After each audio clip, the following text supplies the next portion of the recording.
Y está con nosotros, como todos los jueves, Carlos Pagni. Carlos, ¿cómo te va? ¿Bien? Muy bien, Juan, ¿cómo estás? Muy bien, gracias. Bueno, estamos viendo ya imágenes para ilustrar tu análisis, que es nada menos que la asunción de Bolsonaro, de quien venís hablando vos hace mucho tiempo. Bueno, es un acontecimiento muy importante, ¿no?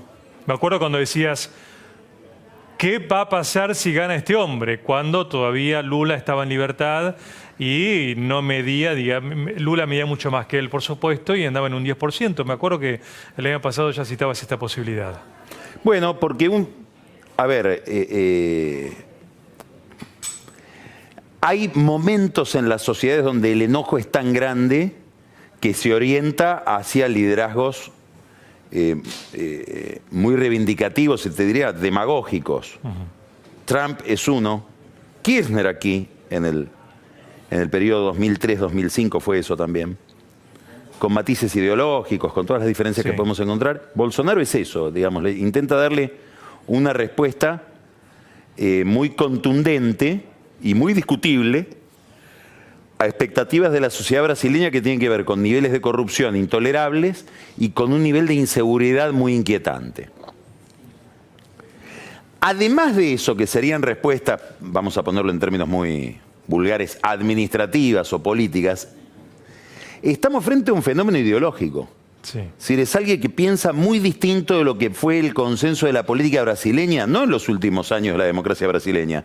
Te diría que es muy difícil encontrar antecedentes en la historia de Brasil de un pensamiento tan de ultraderecha que pretende venir a cambiar no solamente las cuestiones de seguridad, de corrupción, sino los valores. Sí.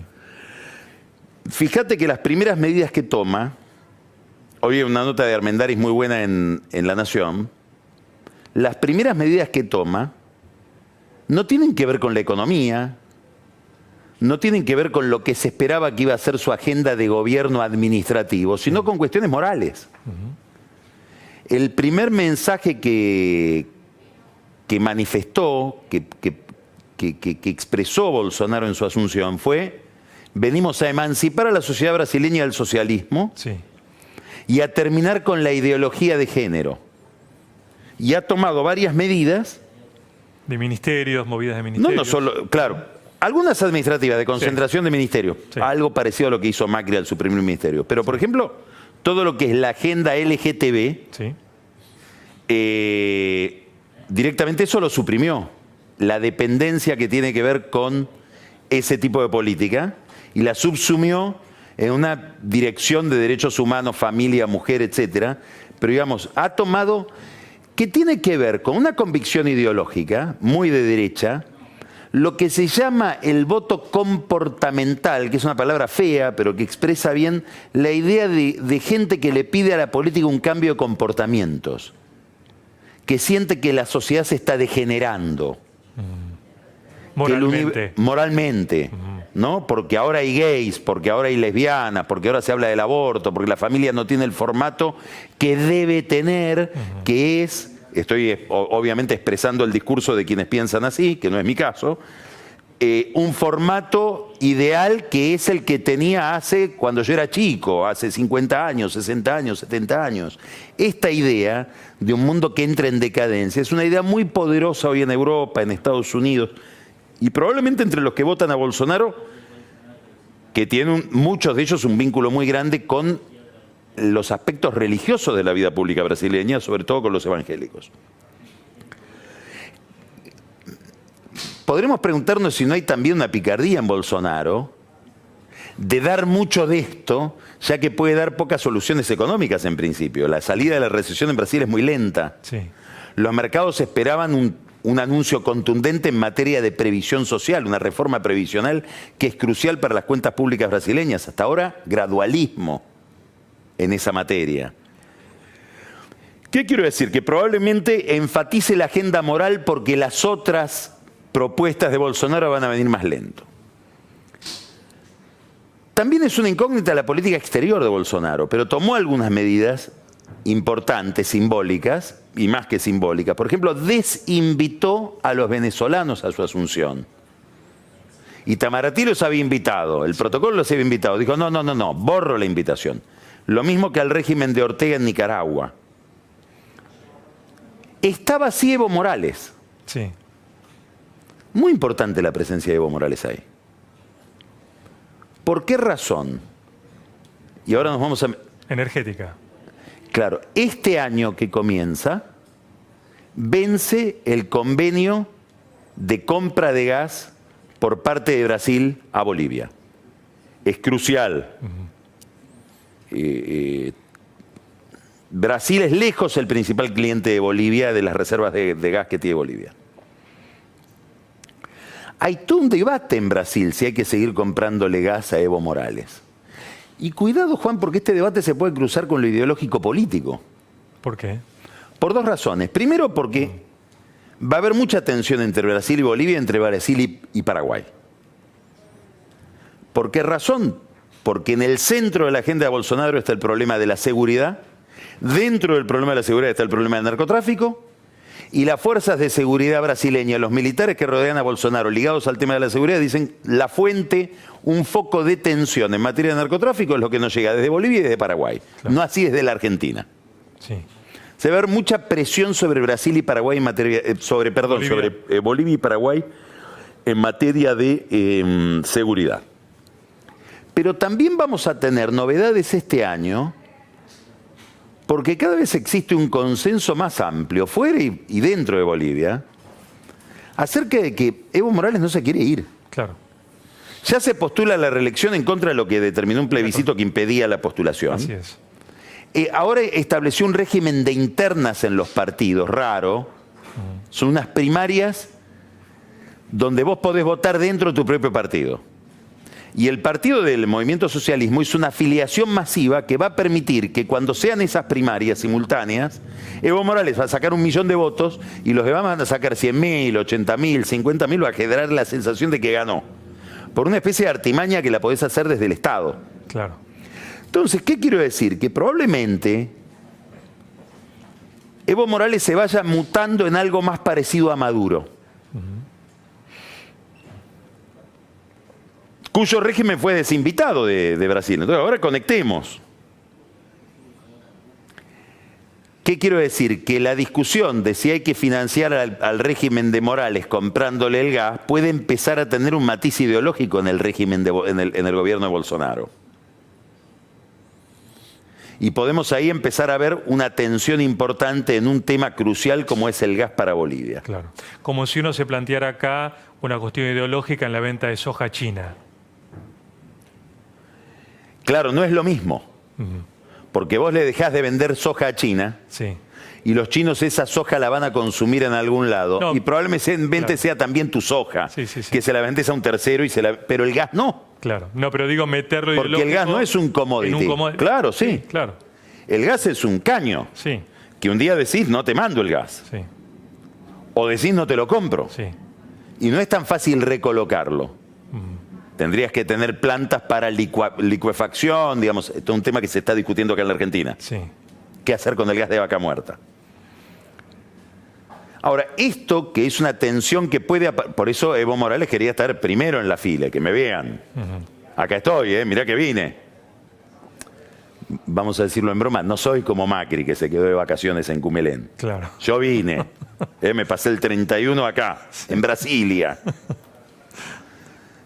¿Sabés que hay una broma en Brasil que es concursos donde el primer premio es una semana en Brasilia y el segundo en premio son 2 semanas en Brasilia? Bueno, ¿sabés lo que es Brasilia 31 de diciembre? Claro. Macri sabe que no hay que estar ahí. Sí, 50. Evo tenía que estar ahí. Ahora, esto que es un problema diplomático energético, tiene una dimensión también con la Argentina. Por nosotros tuvimos un conflicto que pasó casi bajo el radar, y lo tenemos con Bolivia. Sí. ¿Por qué? Porque la gestión de Iguacel, que acaba de terminar, en el intento de potenciar Vaca Muerta, aprovecharon que hubo unas demoras de 1 día y 2 días en las remesas de gas boliviano a la Argentina y dijeron, te bajo de 17 millones de metros cúbicos que te compro por día, te bajo 10 millones. Por incumplimiento de 2 días. Mínimo. Sí. Los bolivianos dijeron, cuidado, porque yo tengo una garantía sobre este contrato, que se la hice firmar esta carta de garantía a Kirchner, porque éramos hermanos pero tenía miedo de que no cumpla, te la voy a ejecutar. Los diplomáticos argentinos y los funcionarios argentinos que hablaban con el gobierno de Bolivia decían, no, no hagas esto, porque esto es, digamos, ejecutar esta garantía es en último término, es la bala de plata, ya eso sería un conflicto. No, no, la vamos a ejecutar. Una garantía del Banco Nación. Sí. De 100 y pico de millones. 150 millones de dólares. Sí. La ejecutaron. Hubo un rumor de que para el Banco Nación esto tuvo algún problema. No tuvo ningún problema porque la garantía en sus términos establecía que el día que Bolivia la ejecutara, el Banco Nación se da vuelta y en el mismo día le paga. Le paga a Hacienda, que es lo que pasó. Hacienda le pagó al Banco Nación 150 millones de dólares y el Banco Nación se los pasó a Bolivia. Esto pasó desapercibido. Claro, pasó totalmente inadvertido. Tuvo una repercusión importante porque los del Fondo Monetario dijeron, ¿qué es esta deuda? ¿Cómo es esto? Claro. Que reclama Bolivia. Y hubo que explicarle que no era una deuda de Argentina con Bolivia, claro, sino que era una deuda de Enarsa o la ex Enarsa con YPFB, Yacimientos Petrolíferos Bolivianos, es decir, una deuda comercial. Ahora los bolivianos dicen, queremos que nos firmes otra garantía. Y el gobierno argentino le dice, no, no, ya me ejecutaste una, no quiero otra garantía. No te voy a firmar otra garantía. Y los bolivianos empiezan a ver, ¿no será la semilla de que no me quieren comprar más el gas que me compraban? ¿No querrán sustituir este gas que yo le vendo por los incrementos de gas que hay en Vaca Muerta? Que en verano en la Argentina sobra gas, hoy sobra gas. En invierno falta, pero en verano sobra. Mientras se hace el gasoducto a Rosario, que sería un gasoducto que permitiría, digamos, incrementar la demanda para esa oferta en exceso, ¿no habrá que bajar la compra de gas a Bolivia? Entonces, vayamos mirando cómo esta diplomacia del gas puede empezar a enrarecer la situación en el Mercosur y en Sudamérica con un Evo que se va volviendo más autoritario y que va rompiendo determinadas barreras institucionales que hasta ahora no rompía. Con un dato más, Juan, que es que los chilenos no tienen ninguna ganas de comprarle gas a los bolivianos. Porque hay un conflicto ahí histórico por la salida al mar de Bolivia que terminó en un arbitraje que lo ganó Chile de punta a punta. Sí. Entonces, empieza a haber también en la diplomacia chilena, fíjate si tendrán antipatía por los bolivianos, que prefieren comprarle gas a los argentinos. Que no somos los más simpáticos del barrio, ¿eh? O sea, se empieza a hablar de la urgencia que podría haber en Chile para que haya una salida de otro gasoducto para gas de Vaca Muerta a Chile, de tal manera de poder abastecerse en la Argentina y no en Bolivia. Quiere decir que empieza a haber una diplomacia del gas muy importante y empieza a tener un peso diplomático importante para las relaciones en la región, la existencia de Vaca Muerta. Más allá de que Vaca Muerta, falta mucho esfuerzo, mucha política, mucha administración para que sea lo que nos prometen que es. Es decir, se requieren muchas inversiones y esas inversiones para que vengan requieren de un marco regulatorio, de una estabilidad de precios, de reglas de juego, que la Argentina todavía no ofrece. Por eso Gustavo Lopetegui reemplaza a Iguacel. Yo creo que Lopetegui es una especie de repliegue del gobierno hacia el realismo en materia de política energética. Es un tipo sumamente racional, para muchos excesivamente racional, es como una especie de... le atribuyen virtudes robóticas, subrayo virtudes, porque a Macri le gusta lo robótico. Sí, sí. Tiene una condición, Gustavo Lopetegui, que fascina a Macri, y que si vos lo tratás te vas a dar cuenta de que es así. Es extraordinariamente didáctico, tiene una gran capacidad de explicación que a Macri le convence. Macri lo usa para explicar, además. Es decir, cuando Macri tuvo que mandar a alguien a la corte, las 2 veces que hubo que mandar gente a la corte a explicar cuestiones económicas, lo manda Lopetegui, porque es muy didáctico. Tiene todos los números en la cabeza. No es alguien que venga del sector energético, pero escucha mucho a mucha gente del sector energético. Tiene una excelente relación con Miguel Gutiérrez, que es el presidente de YPF y que es un jugador muy importante, el más importante en materia energética en el país. Entonces, me parece que Lopetegui viene a bajar el tono de cierta algarabía del marketing que había con Iguacel, que nos prometía 30.000 millones de dólares de acá, 30.000 millones de dólares de acá, que íbamos a exportar por 30.000, inversiones por año de 20.000. Nada de eso va a suceder. Puede suceder dentro de muchísimo tiempo, cuando las cosas se hagan. Ahora me gustaría hacer una nota al pie de página respecto de entender bien en qué consiste lo de Vaca Muerta, que no sé si todavía es un misterio. Sí. Entonces me parece que la gran tarea de Lopetegui, más allá de la discusión de los subsidios, que es algo que se está produciendo ahora, hay 800 millones de dólares para subsidiar y ahora las empresas se tendrán que pelear a ver cómo se apropian de esos 800 millones de dólares. La tarea de Lopetegui y de quien suceda a Lopetegui y de quien suceda al sucesor de Lopetegui es dotar a Vaca Muerta de las instituciones que hacen posible que un recurso natural se transforme en riqueza. Liberia tiene todos los recursos naturales y es paupérrimo. Y Suiza no tiene ningún recurso natural y es riquísimo. Esa es la diferencia que hay entre tener y no instituciones, que es mucho más importante que tener recursos naturales. O Nigeria también. O Nigeria, claro, que hablando de energía. Entonces, este señor que estamos viendo acá, me parece que la principal tarea que va a tener es generar el marco normativo, el marco político normativo y la cultura de negocio que le permita a Vaca Muerta atraer a los que producen la revolución del shale en Estados Unidos.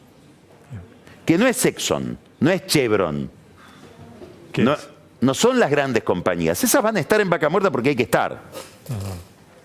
Porque en tu portafolio de inversiones tenés que estar, porque es el segundo, el tercer, el cuarto yacimiento no convencional del planeta. Sí. No, los que hicieron la revolución del shale en Estados Unidos son pymes. Son pymes canadienses, son pymes americanas, que para salir del país le tenés que ofrecer condiciones similares a las que tiene en Texas. Donde, hay que decir, no te dan yacimientos por 1000 años. Te dan yacimientos por 1 año, por 2 años, digamos. Es mucho más competitivo el sistema que el que es acá. Pero mucho más estable, mucho más seguro. No te cambian las reglas todos los días. No te dicen hoy, como se movió el dólar, te tengo que modificar las reglas de juego. Claro. No es así. Entonces, esta es la tarea que tiene la Argentina por delante, en un tipo de explotación que es muy distinta de la que estamos acostumbrados a pensar cuando hablamos de petróleo convencional. Por lo menos en el petróleo convencional, metés plata, invertís, empezás a sacar, y si el yacimiento es bueno, estás 25 años sacando petróleo con una inversión que tenés que ir sosteniendo, pero que es, digamos, muy intensa al comienzo, pero después ya fluye. Sí. Lo mismo el gas convencional. Acá no. Aquel tipo de explotación de este recurso, que es un recurso que está metido dentro de la roca madre, y que requiere de una cantidad de procedimientos más parecidos a la minería que a la explotación de gas y petróleo convencional, vos tenés que estar invirtiendo, invirtiendo e invirtiendo. Invertís, sacás mucho, pero lo que sacás lo agotás en 1 o 2 años y tenés que seguir invirtiendo. Es de muchísima cantidad de dólares todo el tiempo. Entonces nadie va a venir a poner esas cantidades de dólares si no le ofreces un marco de negocios seguro y de larga duración, lo cual implica contratos de larga duración. Es decir, generar algo que no tenemos, que es un mercado de los hidrocarburos y de la energía. Cuidado, porque si la Argentina genera eso, la Argentina puede ser un jugador importantísimo en el mercado del gas y del petróleo. De acá a mucho tiempo, con estas condiciones. Como lo es Estados Unidos, que está cambiando su geopolítica mundial desde que descubrió estos recursos, porque puede prescindir de Medio Oriente. Y puede decir Trump, me retiro de Siria. ¿Cómo? Sí, me retiro de Siria, porque no quiero estar ahí, no quiero mandar gente en el terreno. ¿Por qué? Porque hoy Medio Oriente para Estados Unidos es otra cosa que lo que era cuando dependía de esos recursos.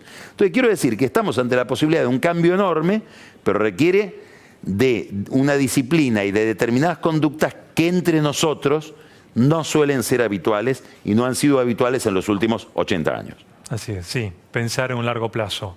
Muy difícil. Y No pensar sabemos instituciones. Y claro, no sabemos qué va a pasar el lunes. ¿No? Estamos muy en el corto plazo, ni el mediano.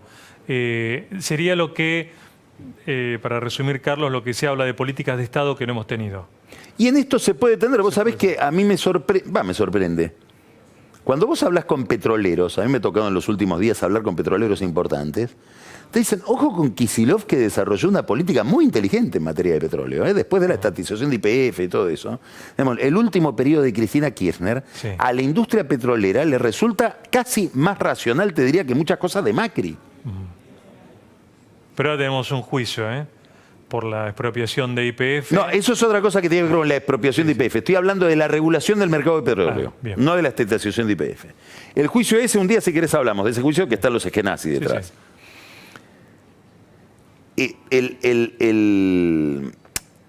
Lo que te quiero decir es que, ¿a dónde iba con lo de Kicillof? Cuidado, porque vos dijiste políticas de Estado. Sí. No creo que sea tan difícil en esta materia traerla a Cristina Kirchner a una mesa de consenso. Respecto de Vaca Muerta y respecto de generar un marco regulatorio de largo plazo.